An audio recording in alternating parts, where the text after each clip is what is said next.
Eu vou chamar de julgamento agora, o ministro Rogério Schietti, são 3 recursos, na verdade, um recurso do Ministério Público e 2 recursos, um recurso do Ministério Público e um recurso de um dos investigados. É um recurso especial 2109794.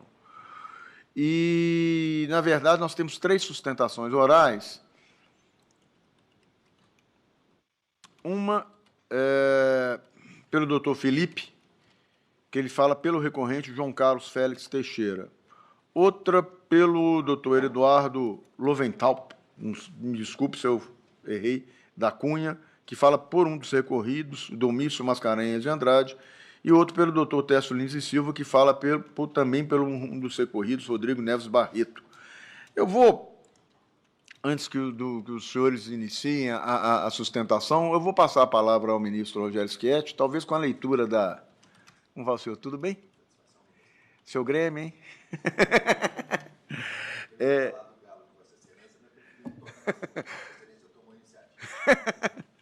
Eu vou passar a palavra para o ministro Rogério Schietti, que talvez não seja necessário as sustentações. Ministro Rogério.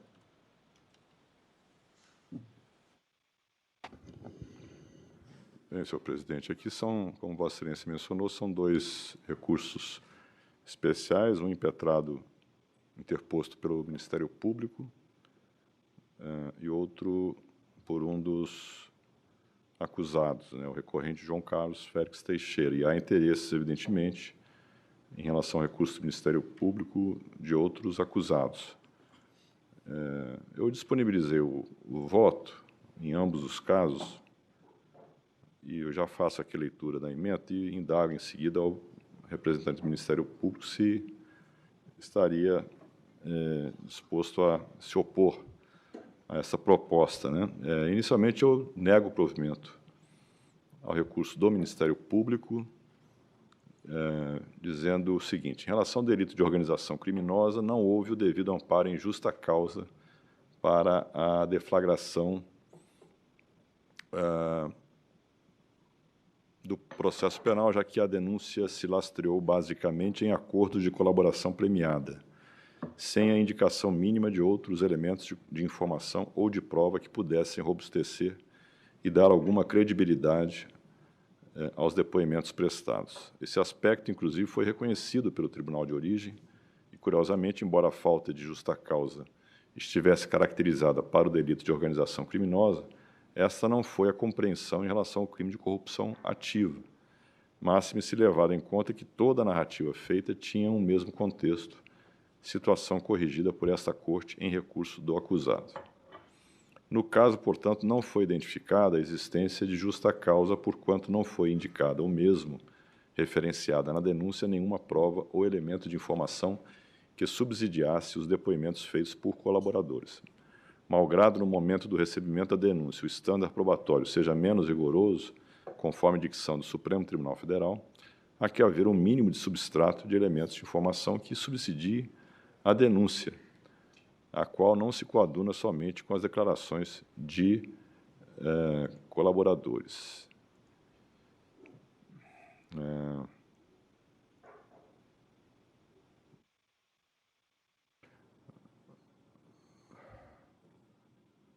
No recurso interposto pelo recorrente João Carlos, eu digo um pouquinho mais.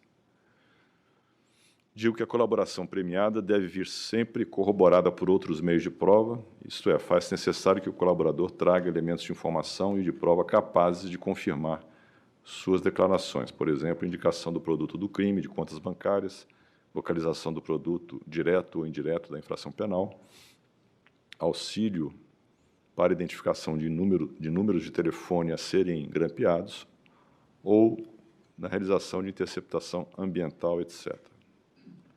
Há que se preservar em regra o dever imposto ao juízo de fazer corroborar as palavras do delator com outras provas produzidas em juízo para fim de formação da sua convicção. Ou seja, o que foi dito na declaração do agente colaborador não tem força suficiente para, por si só, possibilitar nem sequer a deflagração de ação penal, embora possa subsidiar a existência de uma investigação preliminar.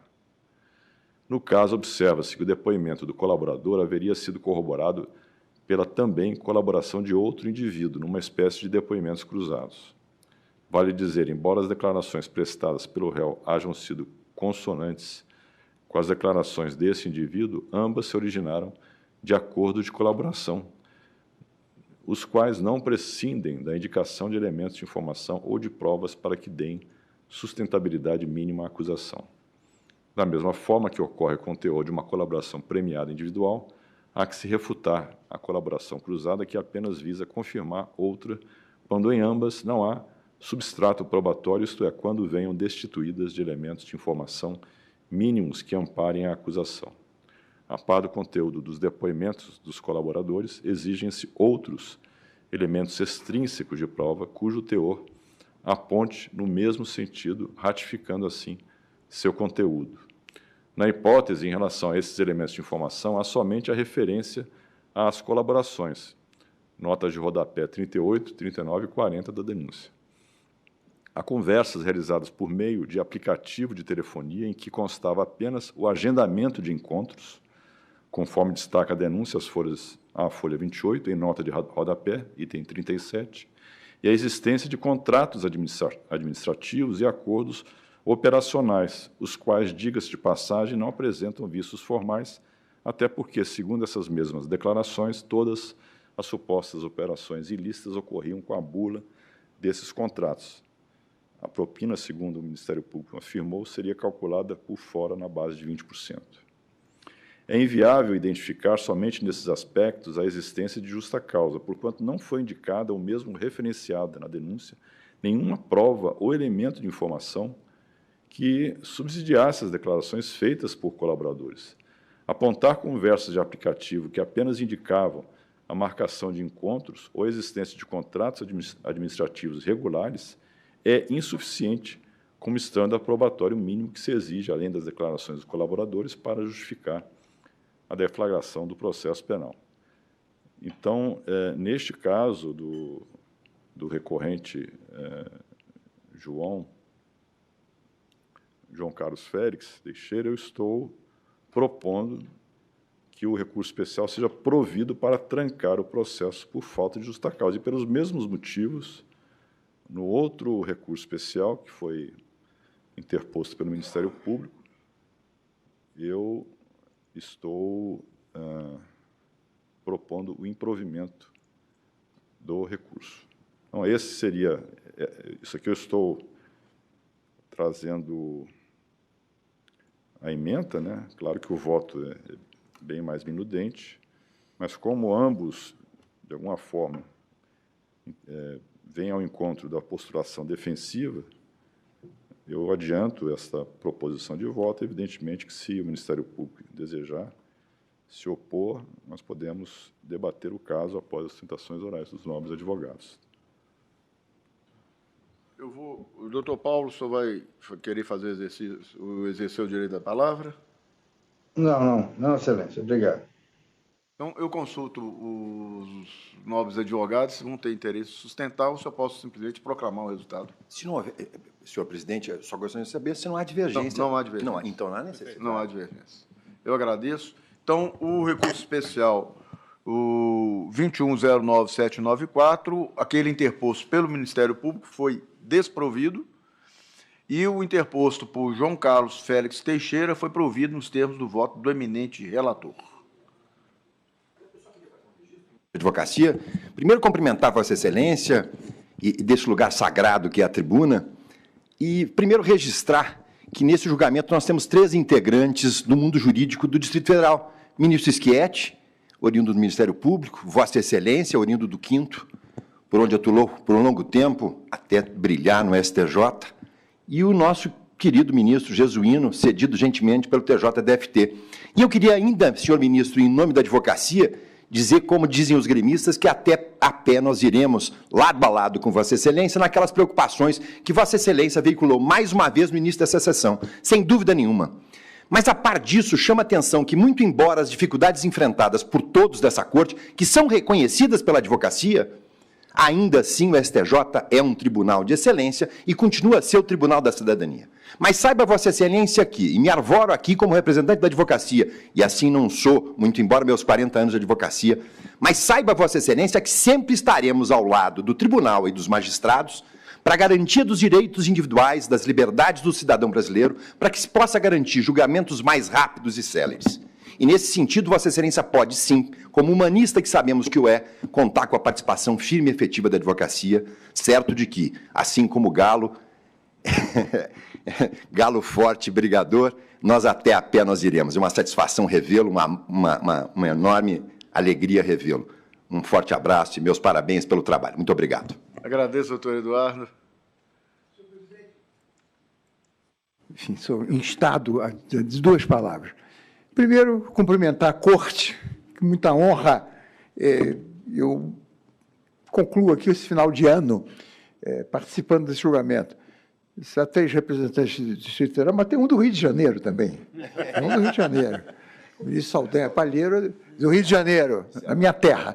E eu queria só dizer a Vossa Excelência que não falando sobre o processo, mas é que o sentido simbólico deste julgamento para o prefeito da cidade maravilhosa, que é Niterói, esse homem, Rodrigo Neves, que hoje obtém esse resultado extraordinário, que é justíssimo, porque ele é vítima no dia do que hoje se chama lawfare, mas amanhã são 55 anos do ato institucional número 5. Eu, como antigo advogado, convivi na justiça militar, assisti à repressão brutal que se fez contra a justiça, caçando 3 ministros do Supremo Tribunal Federal, retirados à força sem nenhuma explicação. O Congresso fechado e o habeas corpus, que foi suprimido no dia 13 de dezembro de 1968, amanhã completa 55 anos. Então, é simbólico isso, e não é para esquecer. Eu estou fazendo esse registro, nós temos que lembrar, para não repetir a violência que foi esse período, esses 20 anos em que, até a anistia, em que a justiça sofreu muito.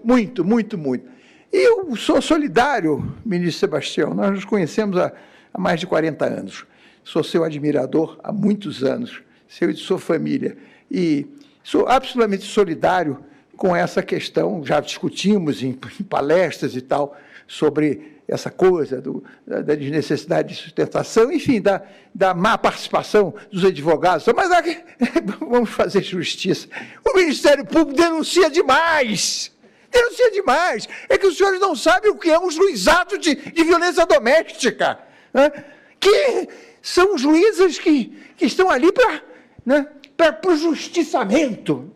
Outro dia eu vi lá no Supremo Tribunal Federal um caso de uma bagatela, enfim. Então, dá uma responsabilidade, sim, da advocacia, que estica demais os processos, mas tem do Ministério Público, e tem na magistratura, né, que condena, que julga coisas que não deveria julgar, e que produzem que deságua aqui neste tribunal, que, felizmente para nós, consegue garbosamente dar conta do seu recado. Então, eu agradeço a Vossa Excelência, reitero os meus cumprimentos a cada um dos ministros, a minha simpatia, a minha homenagem, e desejo um feliz final de ano, um bom recesso e felicidades pessoais a todos. Muito obrigado. Eu agradeço, senhores.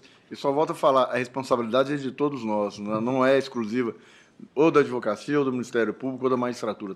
Todos nós temos a nossa parcela de culpa. Com certeza. Eu agradeço. Obrigado. Obrigado, boa tarde.